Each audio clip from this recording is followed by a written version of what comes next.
Ok, merci beaucoup, Pasteur Romuald, de me passer la parole.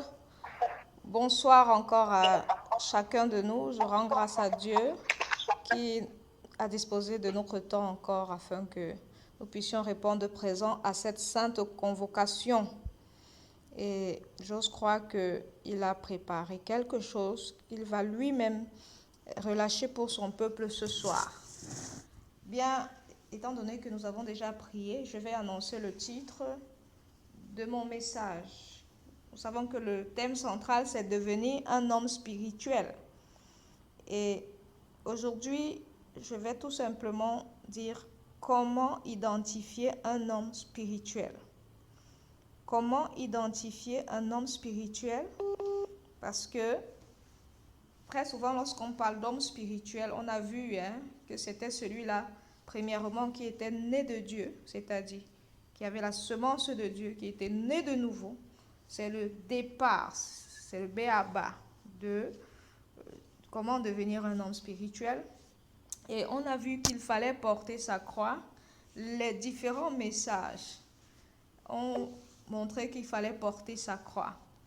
Alors, quelle est même cette croix-là qu'il faut porter? Comment devenir un homme spirituel de façon plus concrète? Donc, pour étayer notre propos, nous allons lire Galates 5. Galates 5, les versets 13 à 26. Oui, c'est un peu long. Cela parle des œuvres de la chair et de l'esprit. Mais c'est important, la lecture est importante. Je vais la lire. Je vais lire pour chacun de nous. Exhortation à vivre non selon la chair, mais selon l'esprit. Galates 5, verset 13. Frères, vous avez été appelés à la liberté. Seulement ne faites pas de cette liberté un prétexte de vivre selon la chair, mais rendez-vous par la charité serviteurs les uns des autres. Car toute la loi est accomplie dans une seule parole, dans celle-ci. Tu aimeras ton prochain comme toi-même. Mais si vous vous mordez et vous vous dévorez les uns les autres, prenez garde que vous ne soyez détruits les uns par les autres. Je dis donc, marchez selon l'esprit, et vous n'accomplirez pas les œuvres de la chair. Car la chair a des désirs contraires à ceux de l'esprit, et l'esprit en a de contraires à ceux de la chair.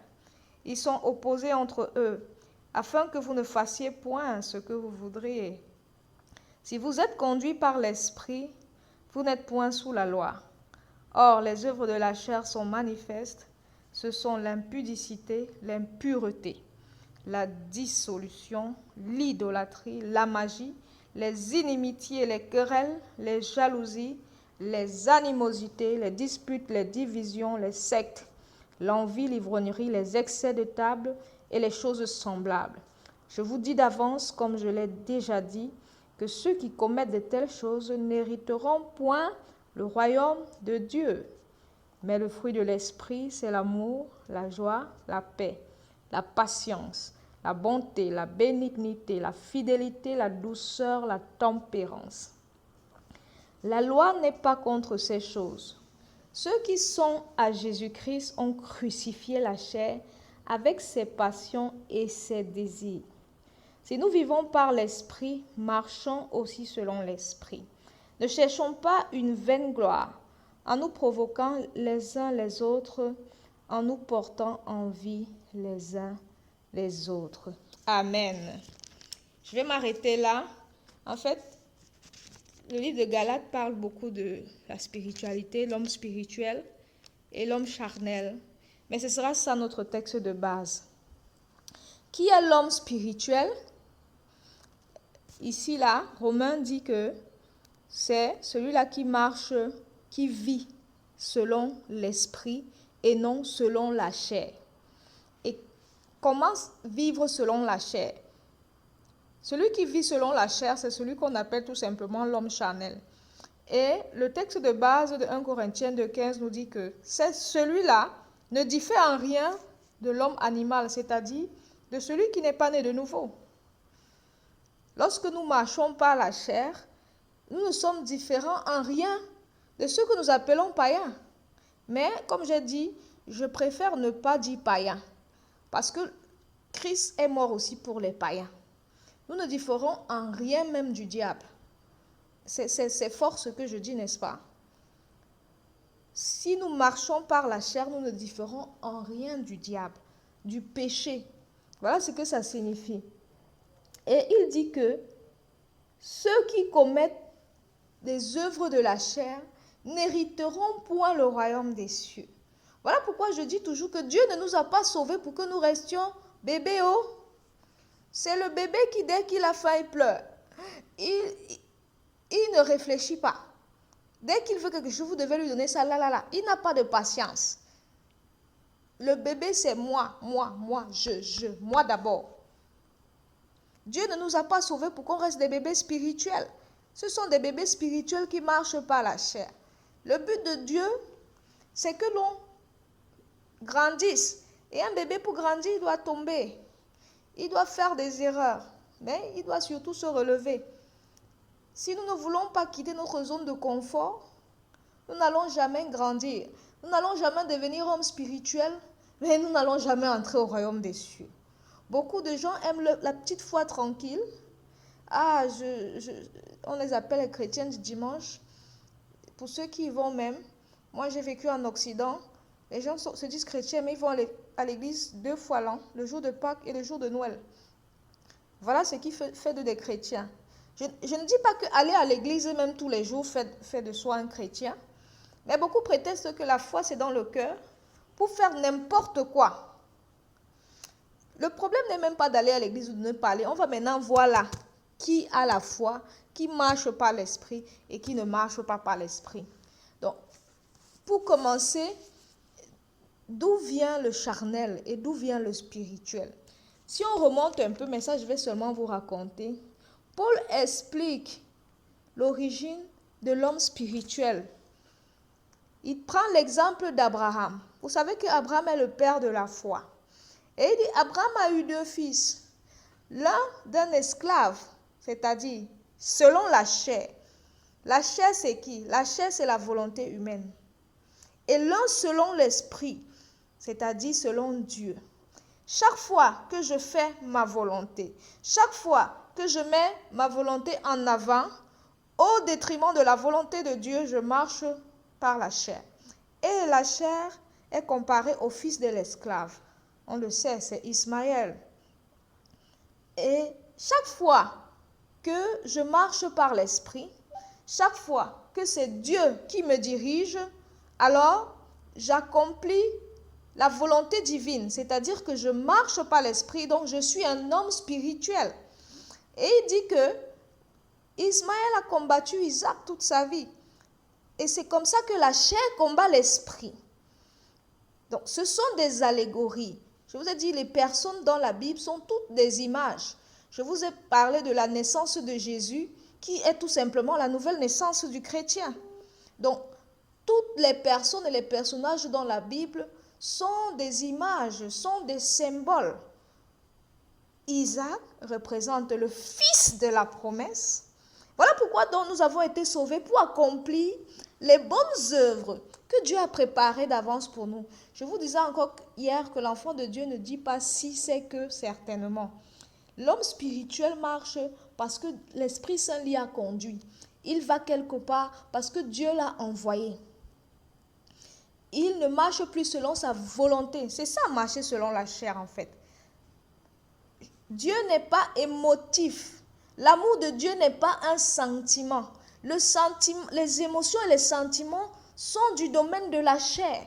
Voilà pourquoi Paul a dit, ce que je veux, je ne le fais pas.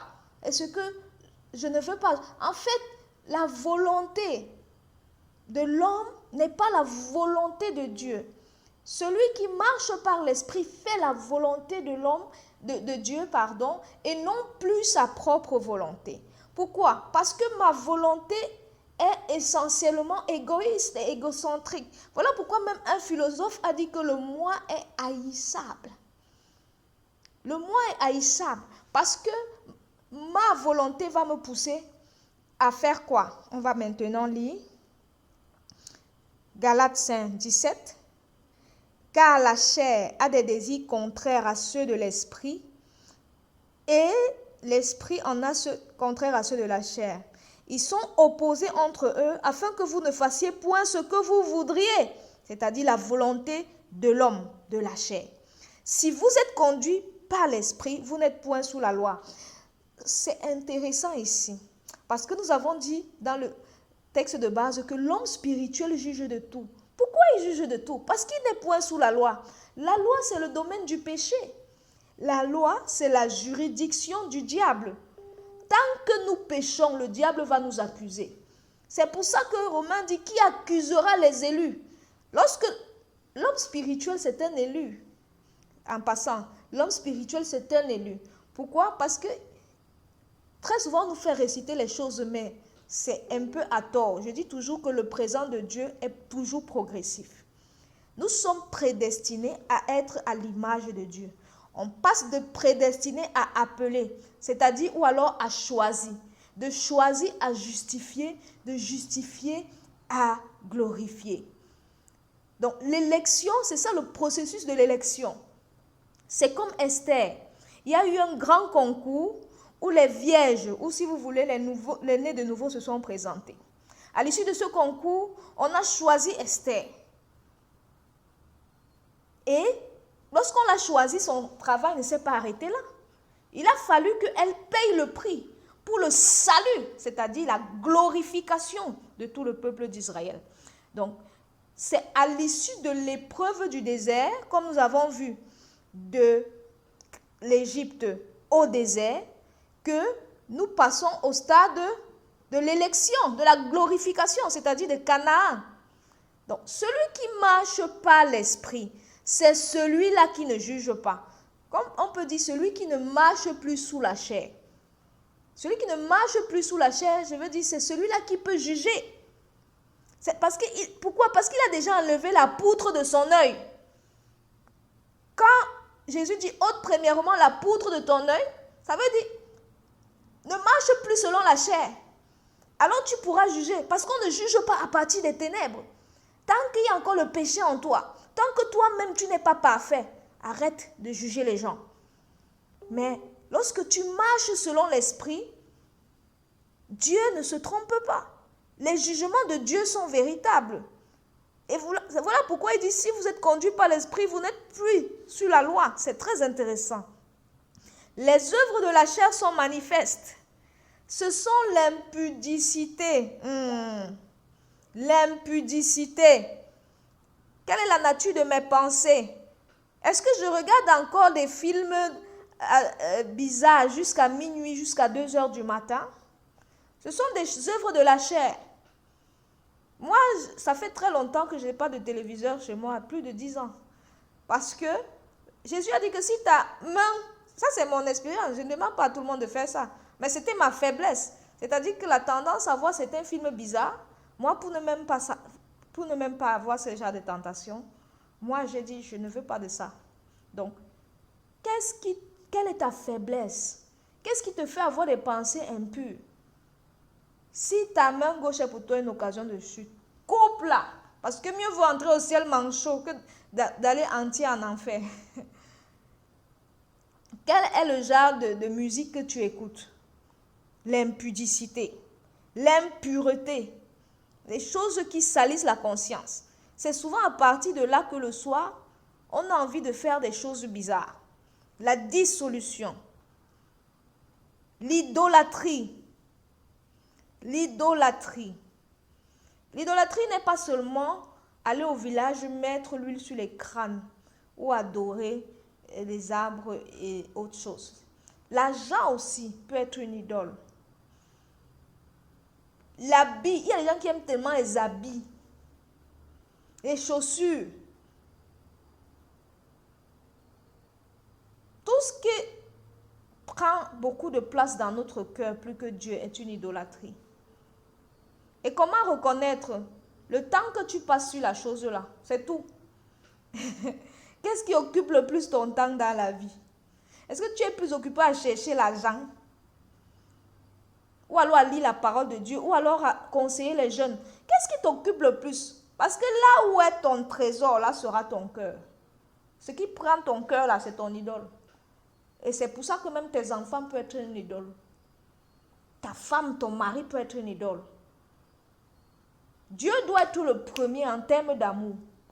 Le premier en termes de poursuite. Le premier en termes de recherche. Dieu, avant Dieu, au milieu, Dieu par l'alpha et l'oméga. Dès qu'il y a quelque chose qui nous occupe plus que Dieu, c'est une idolâtrie. Donc même le travail qu'on fait peut être une idolâtrie. La magie. La magie. Les gens aujourd'hui se sont spécialisés dans l'art de voler les étoiles. Certains gens attendent que tu finisses de fréquenter. Quand tu finis là, on te rend bête, on prend ta chance. Ça c'est l'œuvre du dévoreur qui ne vient que pour voler. Il vole quoi? Vous avez demandé ce que le diable vole? Il vole les étoiles. Il vole les grâces. Et il vole comment? C'est pas la magie. Parce que les yeux spirituels ne sont pas faits, les yeux physiques ne sont pas faits pour faire ça. Et les gens se spécialisent dans ces interdits-là. C'est dangereux.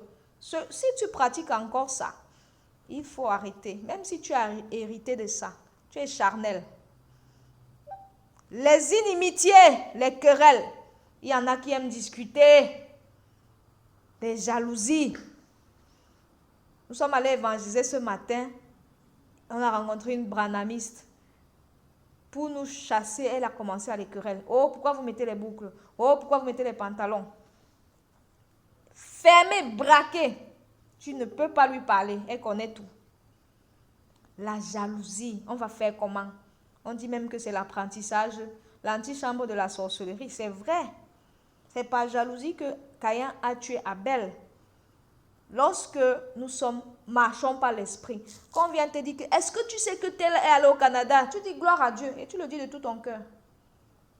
Tu ne commences pas à dire est-ce qu'il m'a même dit au revoir? Mon frère, bénis le Seigneur, tu avances. Je sais que c'est difficile, surtout lorsqu'on est promotionnaire là. Et surtout lorsqu'on était frères et qu'on se rend compte qu'on nous a caché des choses. Il n'y a pas de problème, ton tour va arriver. La Bible dit que c'est en le bénissant que tu seras aussi béni. Les animosités. Les animosités, lorsqu'on n'a pas de retenue, par exemple, devant la nourriture. Que fait l'animal? L'animal est conduit par son instinct. Là encore, c'est le siège des émotions. Les disputes, les divisions, les sectes. Il y a des gens, dès qu'ils arrivent quelque part, ils sont là pour diviser. Le diable s'appelle, diable veut dire diablo, c'est-à-dire diviseur. Là où il passe quelque part, il y a la division. Voilà pourquoi la politique des hommes politiques, c'est toujours diviser pour mieux régner. Parce qu'ils savent que si vous êtes unis, vous allez faire bloc.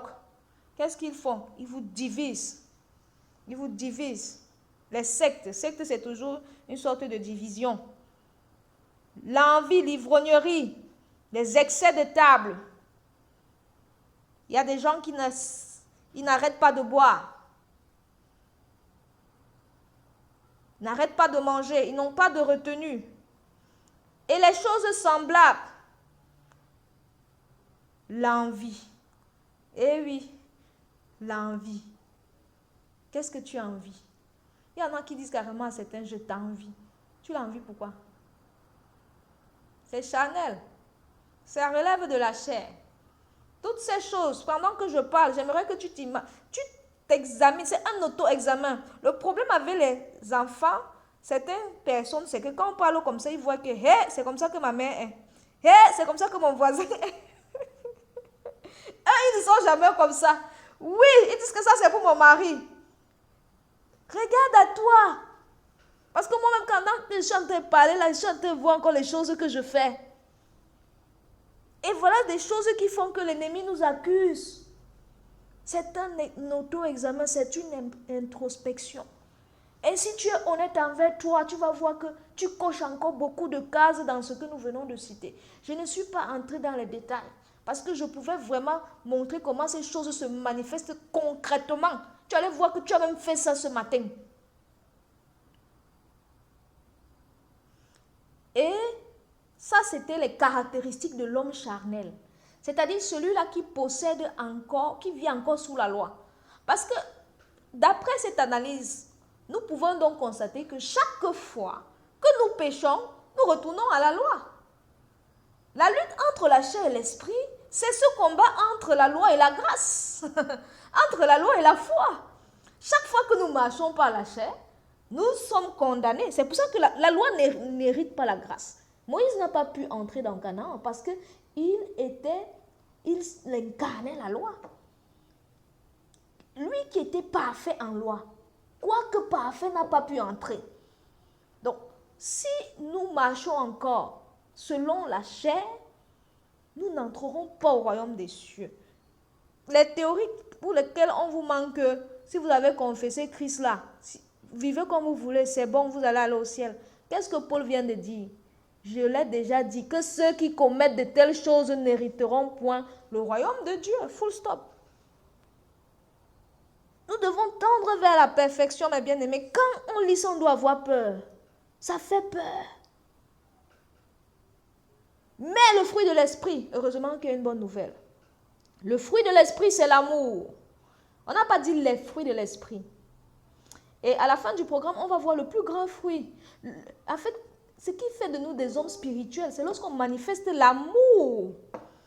C'est ça finalement qui fait de nous des hommes spirituels. Parce qu'il dit, car toute la loi est accomplie en une seule parole. Tu aimeras ton prochain comme toi-même. Et Jésus te dit que aimer Dieu et aimer son prochain, c'est ça le résumé de la loi. Mais comment aimer Dieu? On va donc nous expliquer. Lorsque tu aimes Dieu, je l'ai dit, ce n'est pas un sentiment, ce n'est même pas une émotion. C'est un caractère.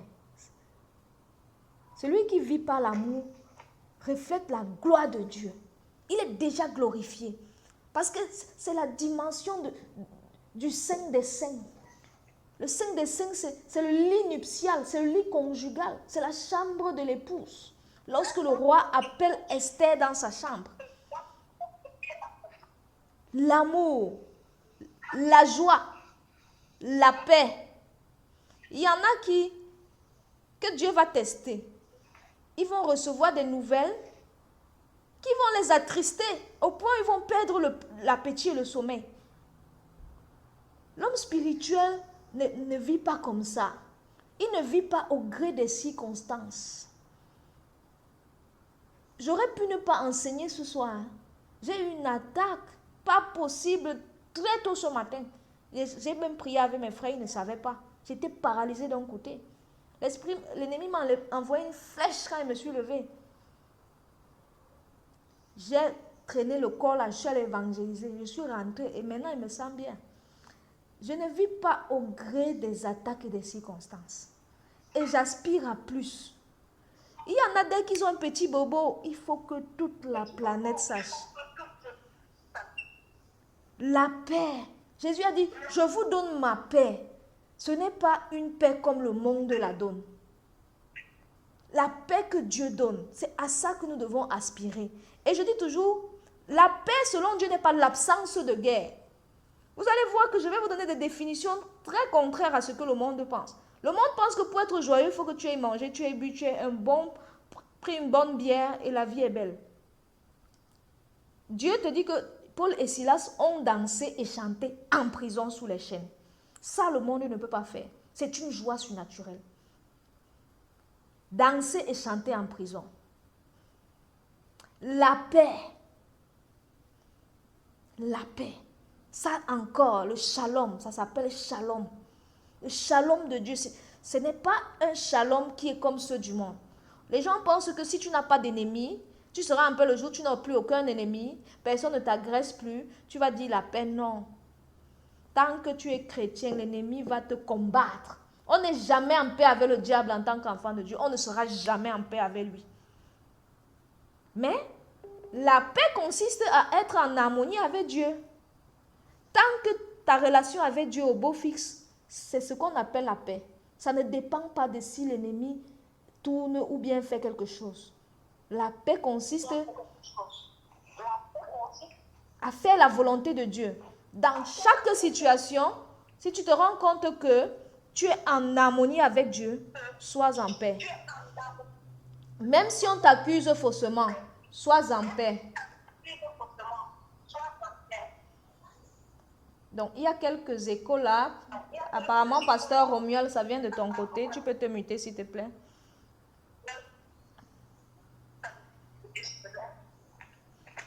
Donc, la patience. Ah, la patience, c'est quelque chose que nous n'avons pas. Hein. Est-ce que tu es patient, mon frère? Très souvent, nous sommes patients. Si on a une interview, demande d'emploi, on peut attendre toute la journée là. Quand Internet bug, quand tu es dans ta voiture, il y a les embouteillages. Tu écoutes les injures, ça et là, et tu vois, ça c'est la chair. La patience. Dieu t'a dit que tu vas te marier. Ça fait 10 ans, tu es toujours là célibataire. La patience. Est-ce que tu vas faire comme Abraham qui allait vers Agar pour faire un enfant de la chair? Parce que l'âge passe déjà. Parce que l'horloge biologique a fait si.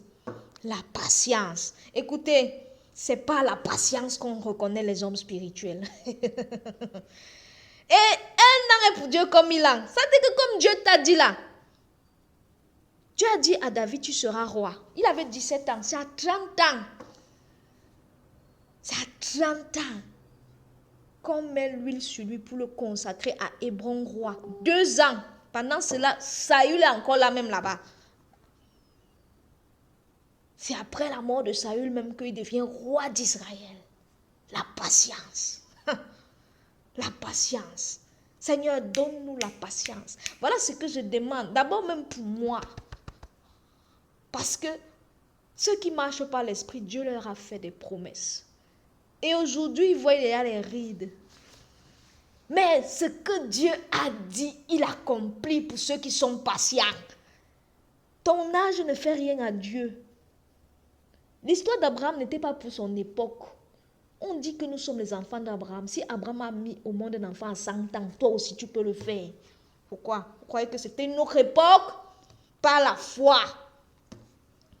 Et si nous sommes enfants d'Abraham, Abraham a patienté. On ne nous a pas dit ça pour rien. Ça veut dire que toi aussi tu dois patienter.